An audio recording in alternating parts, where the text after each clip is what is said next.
로봇의 자세 제어인데요. 센서로 현재 자세를 파악하고 제어기를 통해서 목표 자세의 오차를 계산해서 구동 장치의 명령을 받고 관절 움직임으로 로봇이 안정적으로 균형을 잡고 원하는 동작을 수행하도록 한다라고 나와 있습니다.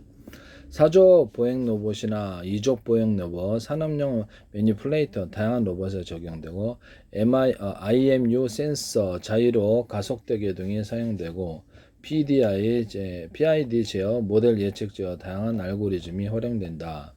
센서 입력, IMU 관성 측정 장치, 그다음에 자이로 센서, 가속도기, 로봇의 기울기, 각속도, 위치 등을 실시간으로 측정합니다. 그다음에 데이터 처리 판단, 중앙 처리 장치가 센서 데이터를 받아서 목표 자세와 비교하고 오차를 계산하여 제어 신호를 생성합니다. 이렇게 수정한다는 것인가 본데요. 구동 및 피드백, 생성된 제어 신호를 목표 자세는 이건데 이게 잘못된 정기적인 힘을 줬을 때 생성된 제어 신호에 따라 뭐가 잘못됐는지를 파악해서 다시 그것을 오차를 수정하는 겁니다. 서버 드라이버가 모터를 움직여 로봇의 관절을 제어하고 다시 센서로 피드백받아 오차를 수동적으로 보정한다라고. 로봇의 자세 제어.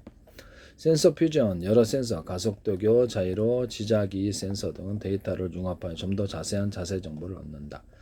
로봇의 동력학 모델을 이용하여 중력 보상 토크 등을 기사해 자세를 제어한다. 강인제, 외부 환경 변화나 불확실한 성에도 안정적인 제어를 유지한다. 머신러닝을 지능 제어, 딥러닝을 복잡한 자세 제어를 수행한다. 보행 로봇, 넘어지지 않고 안정적으로 걷기 위해 상체 균형을 잡고 지면 기울기에 대응한다. 이렇게 나와 있어요.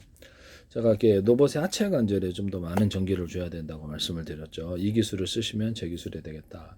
하체가 튼튼해야지 이렇게 자세를 제어할 수 있어요. 산업용 로봇, 그다음에 특정 작업을 수행할 때 팔의 위치와 방향을 정밀하게 제어한다. 이렇게 해서 드론 및 인공위성 비행 중 흔들림을 제어하고 안정적인 드론에서 움직임을 제어하거나 로봇의 움직임을 제어할 때 자기의 몸 안을 가로 세로 높이로 좌표, 배도 그렇고요, 비행체도 그렇고 가로 세로 높이로 좌표 숫자 방식으로, 자동차도 그럴 수 있어요. 좌표 숫자 방식으로 해가지고 필요한 힘을 이렇게 배터리가 100개다 그러면 이렇게 직렬과 병렬을 공존하는 방식을 쓰고요. 큰 놈이 이렇게 보통 직렬을 담당하거나 나머지는 병렬을 담당해서 할 수도 있는데 100개라면 전선을 각각 연결해서 여기 10 주고 여기 10 주고 50 주고 그 동작과 자세를 할 때 이걸 학습을 한다는 건 여기 부분적으로 틀린 전기점을 줘서 가장 정밀한 움직임을 만들어내는 방식을 해서 학습을 하는데요. 이 기술을 쓰려면 이 배터리 연기에서 어느 정도 전기적인 힘을 줘야 되는지 그 부분에 대한 이렇게 계산이 나와야 되는 것이죠. 이렇게 해가지고 자동으로 이제 프로그램을 넘겨서 이것을 다음에는 자동 명령을 따라서 제가 스스로 빠르게 처리를 해버린다는 거예요. 지금에는 처음에 이 자세를 학습할 때는 시간이 좀 자전거를 배울 때는 시간이 걸렸지만 넘어지기도 하고 그것을 해보니까 이게 자동으로 이제 하게 되더라. 이 뜻이죠. 나중에는 이제 묘기도 부리더라. 자꾸 학습을 하니까 그래서 수정을 해나가면 그래서 다양한 자세를 갖다 로봇에게 시켜가지고 뛴다든지 걷는다든지 돈다든지 이렇게 장애물을 건다 이런 부분에 대해서 어떤 정기적인 힘을 여기 10주, 20주, 30주, 40주 부분적으로 줘야 되는지를 학습을 한다는 뜻입니다. 자세 제어할 때 비행체 자세 제어할 때 배 제어할 때 자동차 다시 앞으로 이걸로 하게 될 텐데요. 가로세로 높이로 좌표 수저 방식을 해서 이 특정 부분에 어느 정도의 정기적인 힘을 보내야 될지를 결정하는 기술을 쓰시면 제 기술이 이것도 미래 기술로 아마 들어가게 될 거예요. 전자 회로 규판과 CPU 명령 구조에서 이 기술을 쓰시면 제 기술입니다. 100개의 배터리가 있다 그러면 몇 개에서 갖다 쓸지, 몇 개에서 서로 이것을 어떤 배터리 어떤 연결해서 어느 정도 힘을 줄지를 결정을 한다는 뜻이죠. 하시면 제 기술이 되겠어요. 그래서 전기양을 따라서 틀린 힘을 각각 주는 기술을 사용하면 제 기술이다라고 말씀을 드립니다. 드론 자세 제어에도 마찬가지고요. 드론 이렇게 프로펠러 돌릴 때도 이쪽은 힘을 덜 주고 이쪽은 많이 주고 이쪽은 이렇게 정기적인 방식이든 저기 석유 원료가 그거 됐든 틀린 회전수를 줘가고 자세를 제어하거나 가변 프로펠러를 통해서 이렇게 한다고 말씀을 드렸는데요. 아래로 이렇게 올라갈 때 가변 프로펠러도 있을 수 있어요. 현대기아차 이걸 쓰시더라고요. 그래서 하시면 제 기술이 되겠습니다. 전기양을 틀리게 줘서 이렇게 하는 기술 또는 뭐 이렇게 자세히 할 때 비행체다 그러면 연소 기관이 6개다 그러면 큰 놈 대중소 아니면 적어도 2사이즈 이상에서 융합열 이것이 그러면 모든 만물로 서로 평균 나오지 않아서 융합열이 발생한다 그랬죠. 그래서 이제 추가로 그 안에서 압축 공기를 넣어주거나 밖에서 압축 공기를 넣어서 팽창의 힘을 더해준다. 아니면 공기 탱크 방식으로 모터를 여러 개 동원해서 이렇게 공기를 싹 빨아들이고 터빈 블레이드 방식이 아니라 컴프레 보통 10개 동원할 수도 있잖아요. 빨아들이고 공기 탱크로 넣어가지고 아니면 공기 탱크를 모듈로 5개 넣고 큰 탱크로 옮기는 방식도 괜찮아요. 이렇게 해가지고 연소 기관에 공기를 집어넣는데 공기 탱크가 각각 5개여서 5개나 6개 기관에 연소 기관에 각각 집어넣을 수도 있어요. 네, 모터를 이용해서 모터를 뭐 한 개당 빨아들일 때 3개씩 넣어가지고 강하게 빨아들이면 되겠죠. 이렇게 진공 청소기 방식으로 하시면 제 기술이 되겠습니다.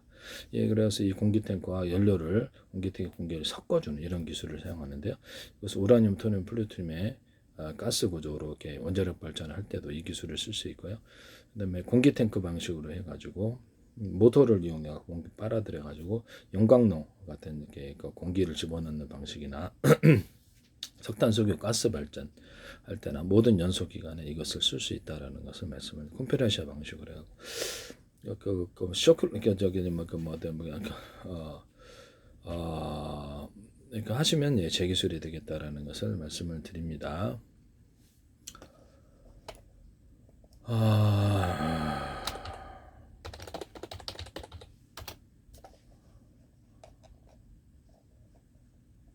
카부레터에다가 제가 압축기를 달아서 하는 기술에 대해서도 말씀을 드렸는데요.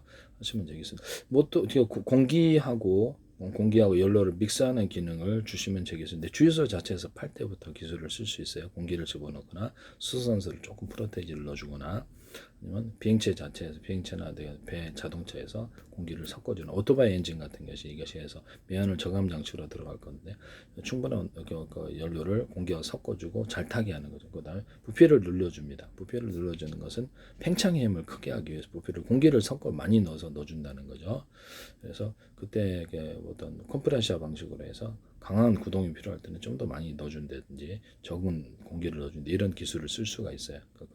그때 속도를 따라서 그래서 여기다 온도를 높여주는 그런 부분도 있었고 수소산소 섞어주거나 그 방사능 염려가 좀 없어요. 우라늄 또는 플루토늄에 가루를 갖고 다가다가 이것을 액상화시키고 가스화시키는 것을 섞어줄 수도 있어요. 그래서 하시면 제 기술이 되겠다라는 것을 말씀을 드립니다.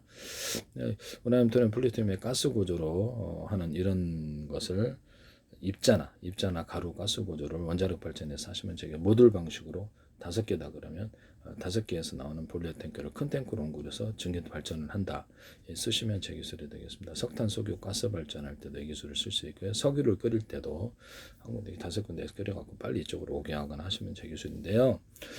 석유 끓일 때도 석유 정제할 때도 수소, 산소를 섞어주거나 공기하고 믹스하는 기능을 해서 고품질의 석유를 얻을 수 있는데요.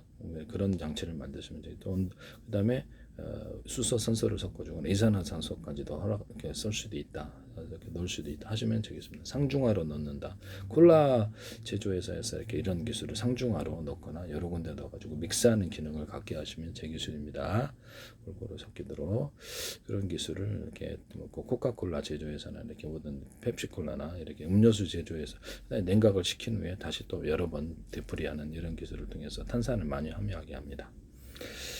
모듈 방식으로 5개 보일러 탱크와 100개 보일러 탱크에서 큰 탱크로 옮겨서 이런 모듈 방식에 하시면 두산 엔지니어라든지 웨스팅하우스, G 전 세계 원자력 발전에서 이 기술을 쓰시면 안 되겠어요. 네네.